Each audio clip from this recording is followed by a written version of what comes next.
السلام عليكم ورحمة الله تعالى وبركاته. أصحاب تقاليق أدبن استلامي الكاد نقدر ونستوى جنا كذي مال ما أنت واحد دوني فيديو جينا إن نكتسيه سيدي أدوسك وقص بالله سكتشوال وقارين أبلكيشن واحد كلا سود جلسة جوجل بلاي ستور كجايات جلسة كتبنا واحد كقريسة الأبلكيشن كان بقيس وحلا هذا سكتشوال abbalada halka baan ku qorayna markaa halkan oo kale markaa sidoo kale tusanaana ugu qorto ee uu ku soo baxo application-ku aad ku dhufato waa kan ugu sareeya hadda aniga way igu jiraayo waan isticmaalaa markaa mar haddii aan isticmaalo inaan la soo dego ma baahna si toos ah ayaan tagnaa markaa application-ka markaa inuu si toos ah dul tagno inuu application-ka saaqo dul dhufano وصلنا كله كوسو halkan oo sida calaamada balasta ay ku qoran tahay ka dooranaysa kadib markaad halkan ka doorato sidan oo kale ayuu kugu soo baxaya halkan sare waxaad ku soo gelinaysaa contacts-ka halkana taariikhdii aad qof gelinaysay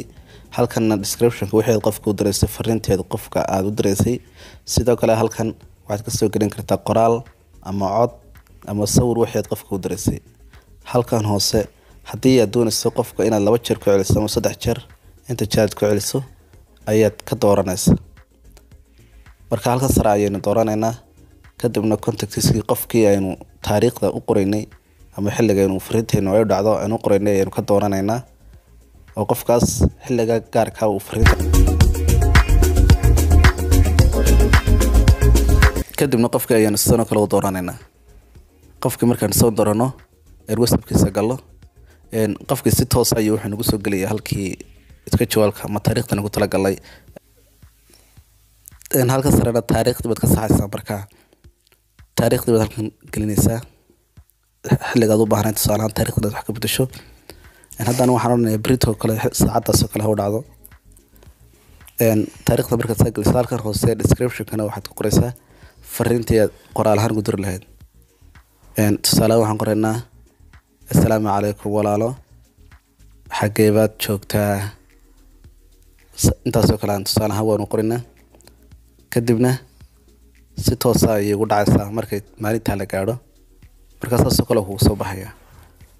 iska jawaal WhatsApp-kuna macnaheedu wax kale maaha waxa weeyaan inaad mudayso qoraalkaad qofka u dirayso tusaale ahaan qof waad fariin baad u waday waad si iloobi kartaa